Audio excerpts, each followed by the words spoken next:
Hello dear friends. पिछले video में हम लोगों ने डिस्कस किया था that is preparation and purification of colloids. इस पर्टिकुलर वीडियो में we will discuss the properties of colloidal solutions. सबसे इम्पोर्टेंट पार्ट होता है कॉलॉइड्स में properties. The properties of colloidal solution can be studied under different topics like colligative property, Tyndall effect, color, Brownian moment, charge on the colloidal particle, electrophoresis and coagulation. So we will discuss the properties of colloidal solution one by one. See, number first colligative property is colligative property. Colligative property हम लोगों ने solution chapter में भी पढ़ा है। The properties which depends on the number of moles of solute independent on its nature are called colligative property. मतलब ऐसी property जो नंबर ऑफ मोल्स पे डिपेंड करती है, नेचर पे डिपेंड नहीं करती, will be called colligative property. तो same colloidal solutions are also giving colligative properties. अब colligative properties, the value of colligative property like osmotic pressure, relative lowering of vapor pressure, depression in freezing point and elevation in boiling point, ये जो चार colligative property are of small order as compared to the value shown by the true solution at the same concentration. Concentration same होता है, उस condition में colligative property of colloidal solution will be smaller as compare to the colligative properties of true solutions. Reason क्या है? True solutions का जो particle होता है उसका डायमीटर छोटा होता है, that will be less than 1 nanometer. Clear हुआ? डायमीटर उसका छोटा है, यहाँ डायमीटर बड़ा है, उसकी वजह से इसकी जो कॉलिगेटिव प्रॉपर्टी होती है वो कम मिलती है। Number second, if we discuss another property, very important one, it is Tyndall effect. Tyndall effect क्या है?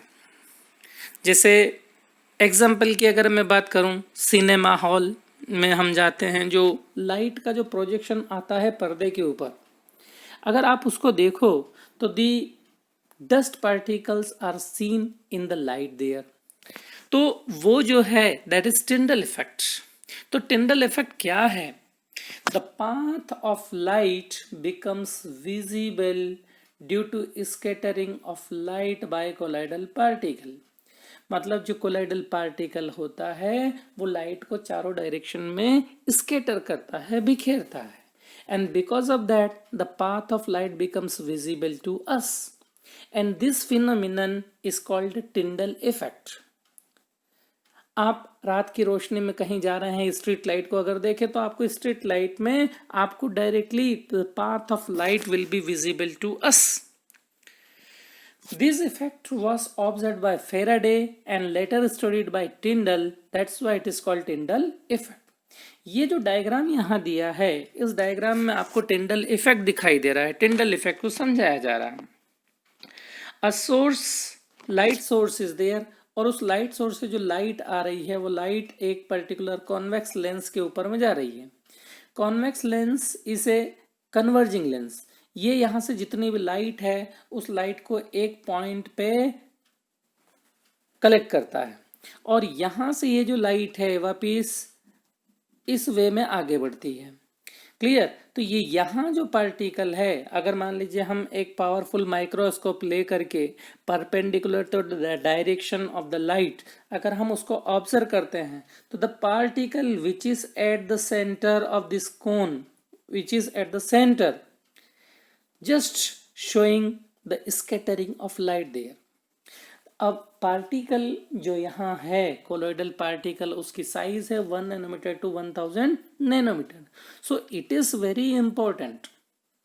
यहाँ मैं एक चीज पर्टिकुलर कंसेप्ट बताना चाह रहा हूं कि the particles of true solution can not scatter the light, और जब लाइट को स्कैटर नहीं करता तो that true solution particle cannot show Tyndall effect. But the Tyndall effect is shown by the particles which is having size 1 nanometer to 1000 nanometer or greater than 1000 nanometer. So Tyndall effect, अगर मैं इसी की बात करूं तो Tyndall effect show करने के लिए दो सबसे इंपॉर्टेंट कंडीशन सेटिस्फाई करना चाहिए. The Tyndall effect is observed only when the following two conditions are satisfied. वो दो कंडीशन कौन कौन सी है? Number first, very important, the diameter of the dispersed particle is not much smaller than the wavelength of light used. मतलब जो particle के ऊपर में लाइट आ रही है उसका वेवलेंथ और पार्टिकल का डायमीटर दोनों में बहुत ज्यादा डिफरेंस नहीं होना चाहिए. बहुत ज्यादा डिफरेंस नहीं होना चाहिए. That will B approximately same, तभी जाकर के टिंडल इफेक्ट मिलता है. And number second, the refractive index of the dispersed phase and dispersion medium should differ greatly in the magnitude. मतलब जो डिस्पर्स्ड फेस है और डिस्पर्शन मीडियम है, इन दोनों को जो रेफ्रैक्टिव इंडेक्स होता है उन दोनों में डिफरेंस होना चाहिए, तभी कोई भी पार्टिकल टिंडल इफेक्ट शो कर सकता है. That can scatter the light which is falling on it. If the radiation is showing these two important points there. Number third property की अगर हम बात करें तो it is color, very important. Colloidal solutions are showing color. Sky appears blue. Reason? Because dust particles present in the atmosphere are forming one type of colloid. अब अगर मैं यहां से बात करूं कि कलर कैसे कोई रिप्रेजेंट करता है, तो see the colour of the colloidal particle depends on the wavelength of light scattered by the colloidal dispersed particle. मतलब डिस्पर्स्ड पार्टिकल के जो वेवलेंथ होता है, जो रेडिएशन होता है, रेडिएशन जो उसके ऊपर में गिरता है, the wavelength of the light scattered by the dispersed particle decide करता है कि जो कोलॉइडल सॉल्यूशन होगा उसका कलर क्या होगा. The wavelength of light further depends on the size and the nature of the particle. Particle का साइज कितना बड़ा है? इट इज ऑफ 1 नैनोमीटर और 1000 नैनोमीटर और ग्रेटर देन 1000 नैनोमीटर, उस पर भी वेवलेंथ ऑफ लाइट डिपेंड करता है. The color of colloidal solution also changes with the manner in which observer receives the light. मतलब जो colloidal solution का color है that will be decided by the person who is receiving, who is observing the light. For example, इस point को समझने के लिए just we are having one example, a mixture of milk and water. Milk और water का एक mixture है, appears blue when it is viewed by the reflected light. अगर मिल्क और वाटर के मिक्सचर में कोई रेडिएशन आपने दिया and the observer is observing reflected light, तो मिल्क और वाटर का जो मिक्सचर है वो ब्लू दिखाई देगा. But appears red when viewed by the transmitted light. अगर वो ट्रांसमिटेड लाइट को ऑब्जर्व करता है तो वही मिल्क और वाटर का मिक्सचर उसको रेड कलर का दिखाई देगा. मतलब मिक्सचर आपका वही है, मिल्क एंड वाटर. ऑब्जर्वर कौन सी रेडिएशन को, कौन सी लाइट को ऑब्जर्व कर रहा है, depending on that one the colour of the colloidal solution will be there. So this is the third property of colloidal sol, that is colour. Number fourth property, very important one, Brownian movement. क्या होता है Brownian movement? अगर हम इसकी बात करें तो see when the colloidal solution are viewed under a powerful microscope, the colloidal particle appears to be in the state of continuous zigzag motion over all the field of view. मतलब अगर मान लीजिए हम एक पावरफुल माइक्रोस्कोप ले करके Tyndall effect को observe करें, एक पर्टिकुलर पार्टिकल को आप देखें, तो particular particle is not stable. that will be moving here and there in the colloidal solution.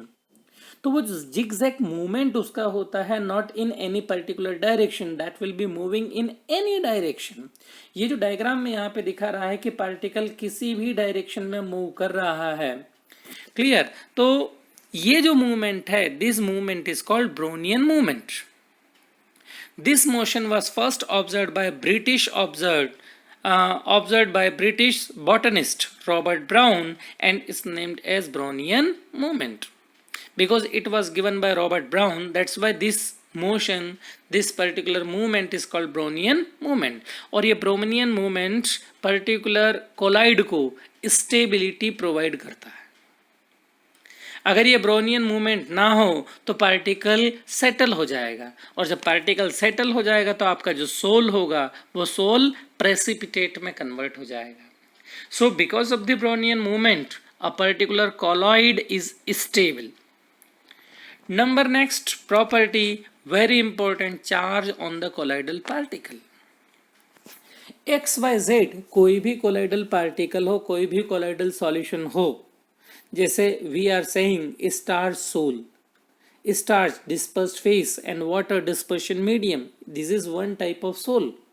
यहाँ इसमें भी पर्टिकुलर कोई चार्ज है. If I am saying ferric hydroxide, hydrated ferric oxide, ये जो कोलॉइडल पार्टिकल है this is having positive charge on it. मतलब XYZ कोई भी कोलॉइडल सॉल्यूशन हो, कोई भी कोलॉइडल पार्टिकल हो, that will be having either positive or negative charge on it. Two types of charge may be there on colloidal particle. जैसे charge के according यहाँ दो टाइप का क्लासिफिकेशन किया है. Some examples are there. Positively charge sol कौन कौन से हैं? हाइड्रेटेड मेटेलिक ऑक्साइड, जितने भी हाइड्रेटेड मेटेलिक ऑक्साइड हैं like alumina, chromium oxide, ferric oxide, these all are hydrated, these will be termed positively charged soul. Basic dyestuffs, methylene blue sol, hemoglobin and titanium oxide, these all are positively charged soul.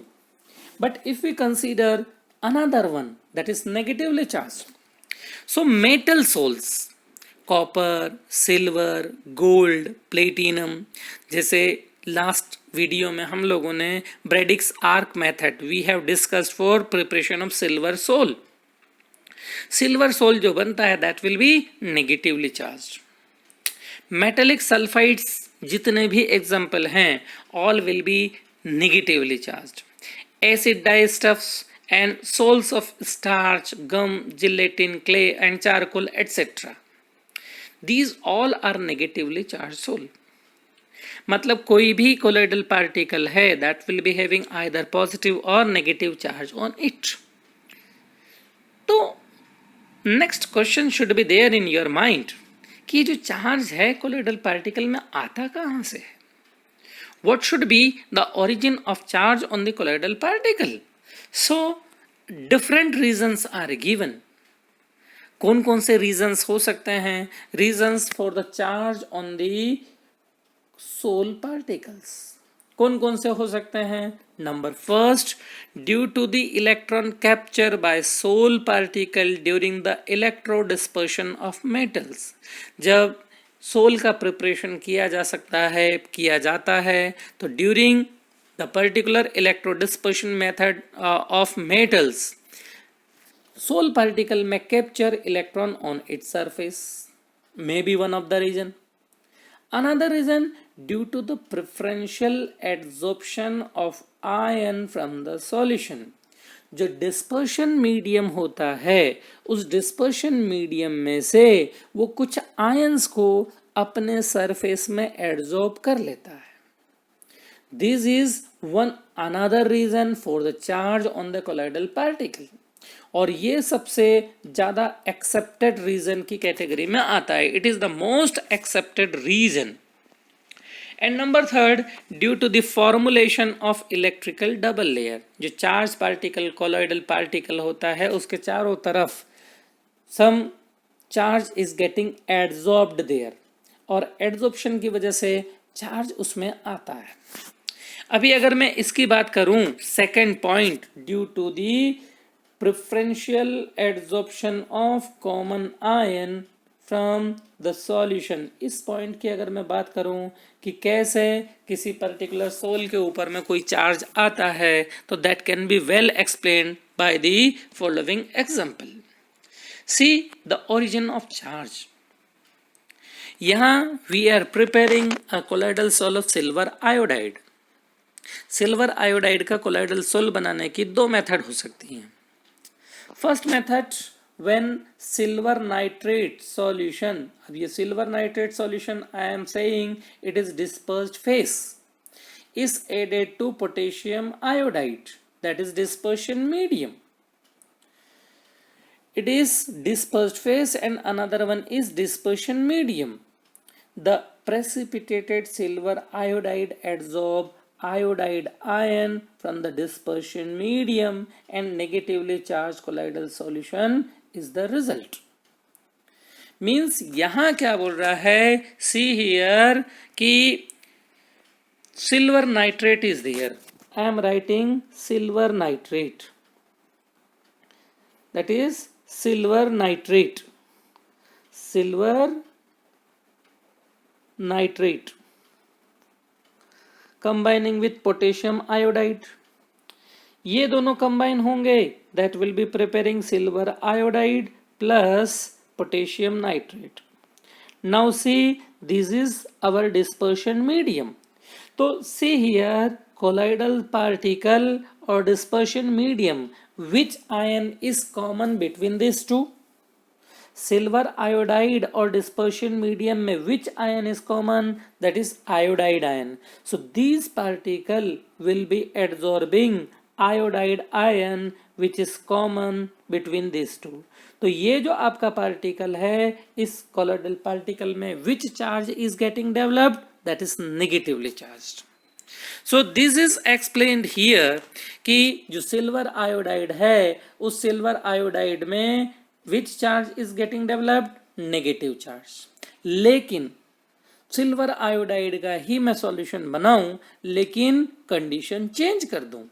Like when potassium iodide is added, अब potassium iodide को यहां हम क्या लेना है? Dispersed phase, and silver nitrate is dispersion medium.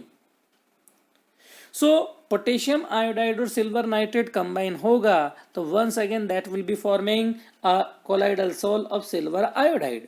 लेकिन इसमें कौन से आयन का एड्सॉर्प्शन होगा? Which is common in dispersion medium and the particle. Dispersion medium में सिल्वर भी है और नाइट्रेट भी है, पार्टिकल में सिल्वर है और आयोडाइड है. Which ion is common here? Silver. तो ये जो सिल्वर आयोडाइड होगा that will be adsorbing silver ion on its surface, और सिल्वर आयन को अगर वो एड्सॉर्ब करता है तो it will be having positive charge. It means the adsorption of common ion from the dispersion medium on the surface of colloidal soul is the reason for the charge on the colloidal soul. See number next, अगर मैं इसी की बात करूं कि जो charge आता है, किसी भी कोलाइडल पार्टिकल के ऊपर में चार्ज आता है, तो इस चार्ज की वजह से एक पोटेंशियल डेवलप होता है. दो डिफरेंट लेयर का फॉर्मेशन हो जाता है around the surface of colloidal particle. See, the combination of two layers of opposite charges around the colloidal particle is called Helmholtz electrical double layer. अभी जो सिल्वर आयोडाइड आपका कोलाइडल सोल बना था and iodide ion was adsorb there. Iodide ion adsorb हुआ है, it is forming fixed layer over the surface of silver iodide. ये तो adsorption हो गया, but potassium ion are there in excess because it is in dispersion medium. So potassium ion are moving around the iodide ion there. तो एक negative charge का particle है, दूसरा positive charge का आयन है, तो इन दोनों के बीच में पोटेंशियल डिफरेंस डेवलप होता है. So the difference between the potential between fixed layer and diffuse layer of two opposite charges will be called electrokinetic potential or zeta potential. See, the potential difference between the fixed layer and diffuse layer of opposite charges is called electrokinetic or zeta potential. See, number next property is electrophoresis. Very important. Electrophoresis क्या है? It is one of the method to check the charge of the colloidal particle. जो आपका colloidal particle है, जो colloidal sol है, उसमें कौन सा चार्ज है? Either positive charge is there और negative charge is there. If you want to get the charge on the colloidal particle, the process electrophoresis is done. अब इलेक्ट्रोफोरेसिस में करते क्या है? Just we are putting the colloidal sol in the U tube structure. ये एक glass का tube है, इसमें हमने कोलाइडल सोल को फिल कर दिया. It is filled here. और इसमें दो इलेक्ट्रोड लगा दिए. One is anode and second is cathode. Anode is usually positive charge. ये बुक में थोड़ा सा यहाँ नेगेटिव दिया हुआ है, just mark it positive. So anode is always positive. ये यहाँ एनोड को हमने पॉजिटिव माना है, cathode will be taken negative. जैसे ही आप इलेक्ट्रिसिटी सप्लाई करते हैं, इलेक्ट्रिक करंट दिया जाता है, इलेक्ट्रिक पोटेंशियल दिया जाता है, the colloidal particles move towards any of the electrode. दोनों में से किसी एक इलेक्ट्रोड की तरफ वो मूव करेगा. Suppose the colloidal particles are moving towards negatively charged electrode. ये कैथोड की तरफ मूव कर रहा है, नेगेटिवली चार्ज इलेक्ट्रोड की तरफ मूव कर रहा है. It means the particles are having positive charge on it. अगर आपका पार्टिकल एनोड की तरफ मूव कर रहा है विच इज पॉजिटिव, तो particle is having negative charge on it. Means the charge of the colloidal particle can be given by the use of process electrophoresis. See the process electrophoresis, when electric potential is applied across the platinum electrode dipping in the colloidal solution, the colloidal particles move toward one of the other electrode. The movement of colloidal particles are applied under applied electric potential is called electrophoresis. मतलब electricity जब supply किया जाता है तो colloidal particle will be moving towards either of any electrode. दोनों में से किसी की तरफ भी जा सकता है. If it is having positive charge then it will be moving towards negative one. अगर इसमें नेगेटिव चार्ज है कोलाइडल पार्टिकल में, तो it will be moving towards the positive charge electrode of the electrophoresis process. तो charge on the colloidal particle can be given with the help of process electrophoresis. अभी इसी की अगर मैं बात करूं कि charge is very much important. Charge is very much important for the stability of the colloidal soul. सभी particle जितने भी हैं all will be having same charge, और same charge है, they will be repelling to one another. They will be repelling one another. It means they will be having Brownian movement. Repulsion होगा तो एक दूसरे से दूर जाएगा, पाथ उसका चेंज होगा, that will be showing Brownian movement. Particle अगर एक दूसरे से दूर जा रहा है, दे कैन नॉट कोएगुलेट. लेकिन अगर मान लीजिए पार्टिकल एक दूसरे से कंबाइन हो जाता है, what will happen? The size of the particle will be getting increased. और पार्टिकल की साइज अगर इंक्रीज हो जाती तो दैट में convert into precipitate. So another property of the colloidal soul is coagulation or precipitation. Coagulation or precipitation. Coagulation या precipitation क्या है? कोई भी colloidal soul है, कोई भी colloidal particle है, that is having some charge on it. And the charge is very much important for the stability of the lyophobic soul. The stability of lyophobic soul is due to the presence of charge on the colloidal particle.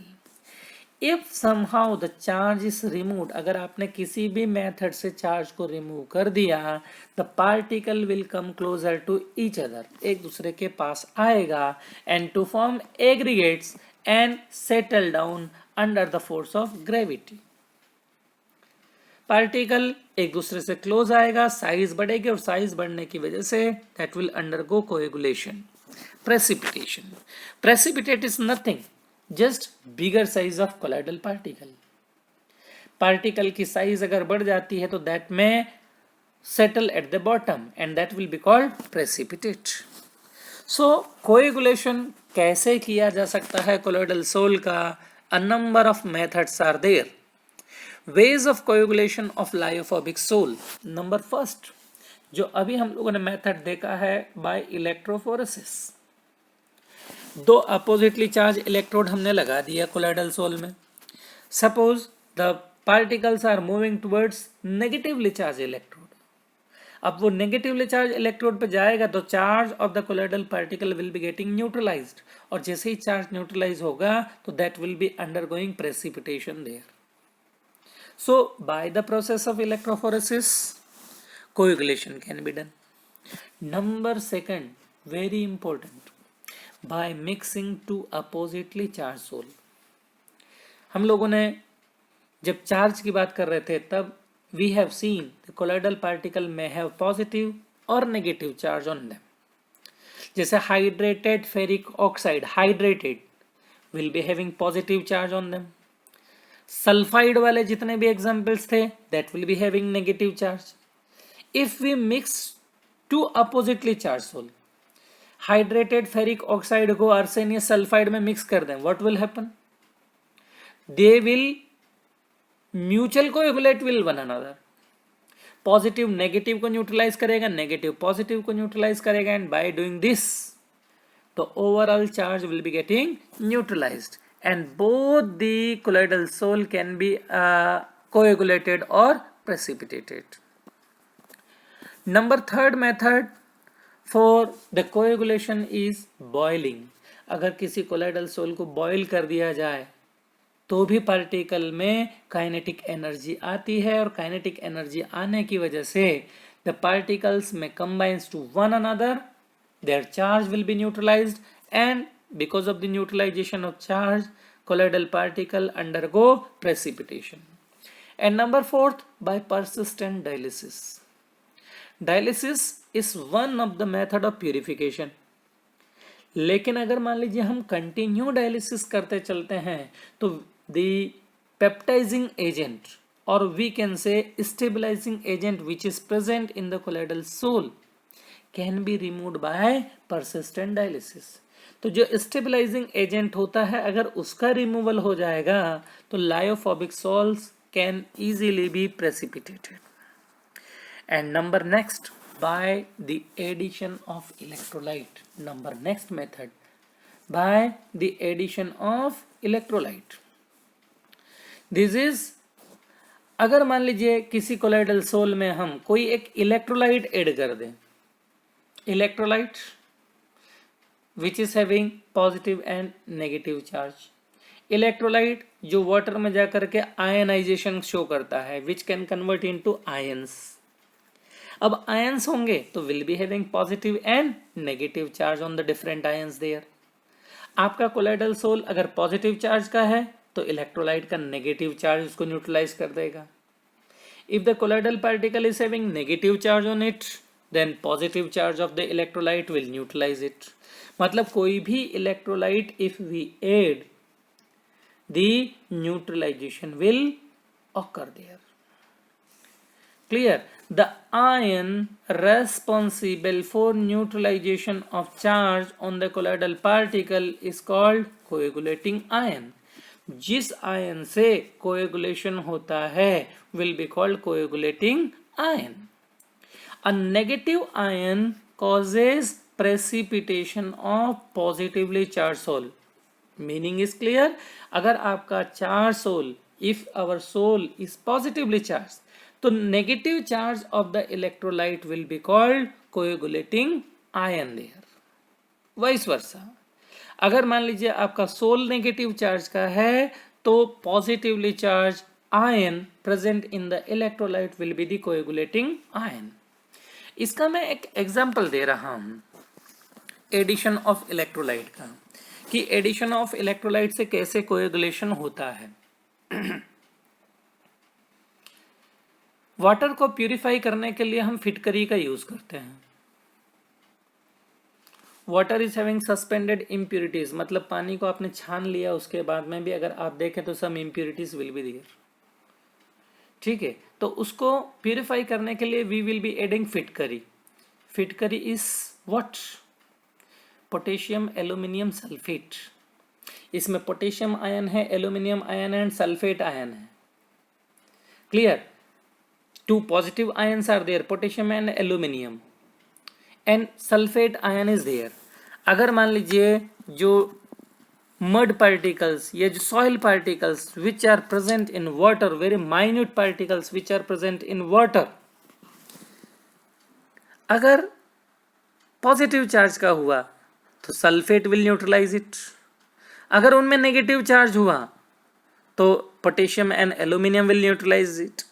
मतलब जब neutralisation होगा तो particle धीरे धीरे settle होना start हो जाएगा, and we will see after addition of फिटकरी these mud particles will settle at the bottom of the vessel. This is because of the addition of electrolyte. Another example for the addition of electrolyte, जैसे shaving करते हैं, shaving करने के बाद में आपने देखा हो कि जो बार्बर होता है that will be applying फिटकरी on the face। क्यों? अगर कट मार्क कहीं लग गया है तो blood will be getting out from here, और ब्लड को कोएगुलेट करने के लिए it is applying फिटकरी there। blood is also one type of colloid, उसको न्यूट्रलाइज कर देंगे, coagulation will be there, no bleeding will be there। Clear हुआ? So a number of methods are there। इसी में एक पर्टिकुलर स्पेसिफिक रूल आता है which is called Hardy Schulze rule. ये हार्डी-शुल्ज रूल क्या है? That is greater the valency of the coagulating ion और greater the valency of flocculating ion, flocculating और coagulating ion, greater is its power to cause coagulation और precipitation. It means in the coagulation of negatively charged soul, मान के चलिए कि आपके पास में कोई नेगेटिव चार्ज का सोल है, तो उसको न्यूट्रलाइज करने के लिए we are having potassium ion, sodium ion, we are having magnesium ion, we are having aluminium ion, तीनों में पॉजिटिव चार्ज है। This three can neutralise the negatively charge sol there. लेकिन इन तीनों में से which one will be having high power to cause coagulation will be of aluminium. This Hardy-Schulze law is saying greater the valency of coagulating ion added, जिस ion की valency ज्यादा है, जिस कोएगुलेटिंग आयन की वैलेंसी ज्यादा है, उसकी power भी ज्यादा होती है। Same the coagulation of positively charged soul, the flocculating power will be in the order phosphate, sulfate and chloride. Phosphate is having -3 valency, sulfate is having -2 and chloride is having -1. Higher the valency, higher will be its power to cause coagulation. इसी से related दो term और हैं, that is coagulating value and coagulating power.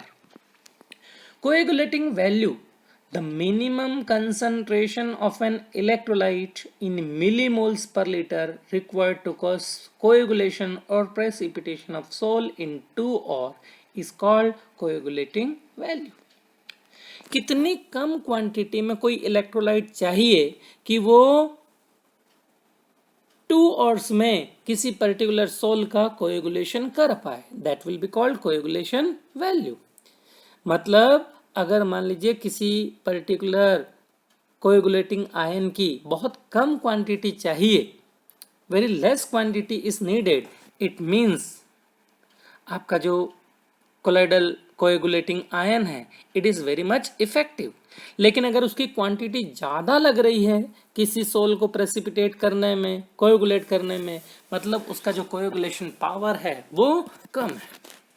Smaller the quantity needed, higher will be the coagulation power of the ion. Meaning clear हुआ? मतलब अगर उसकी quantity कम चाहिए, smaller the quantity needed, higher will be the power of the coagulation ion. So this is about the coagulating value and coagulating power of the soul. अब अगर ये जितने भी मेथड्स की हम लोगों ने बात किया है कोएगुलेशन की, this was for lyophobic sols. Lyophobic sols, क्योंकि लायोफोबिक सोल्स में if we remove the charge on the colloidal particle, the colloidal particle में settle, colloidal particle undergoing coagulation there. But if we want to coagulate the lyophobic sols, अगर आप lyophilic souls को coagulate करवाना चाह रहे हैं तो it is not very easy, because there are two factors which are responsible for the stability of lyophilic souls. दो factor कौन कौन से हैं? Number first, charge which is similar to lyophobic, but number second, solvation of the colloidal particle.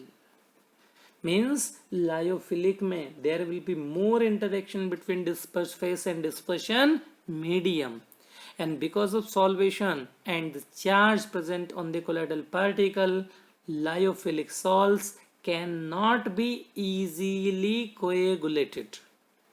But if we want to coagulate the lyophilic salts, we have to remove these two. Charge को भी remove करना है और solvation interaction को भी कम करना है. When these two factors are removed, a lyophilic soul can be coagulated. और इसको कैसे करते हैं? Number first, by addition of an electrolyte. अगर आपने इलेक्ट्रोलाइट ऐड कर दिया है, चार्ज खत्म हो जाएगा. And number second, by adding a suitable solvent. कोई एक सॉल्वेंट आप ऐड कर दें. सॉल्वेंट ऐड करने से डिस्पर्स्ड फेस और डिस्पर्शन मीडियम के बीच का जो इंटरेक्शन होता है that will be removed, and because of the removal of interaction between dispersed phase and dispersion medium, sol can easily be precipitated. For example, see, when solvents like alcohol and acetone are added to hydrophilic salt, अगर alcohol या acetone को हमने add किया है hydrophilic sol में, the process of dehydration will takes place. Dehydration होगा, and under this condition a small quantity of electrolyte can bring about the coagulation.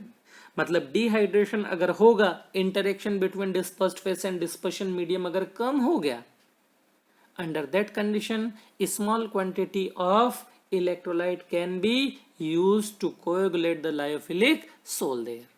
मतलब lyophilic soul को अगर coagulate करना है तो we have to remove first charge and number second solvation of the colloidal particle.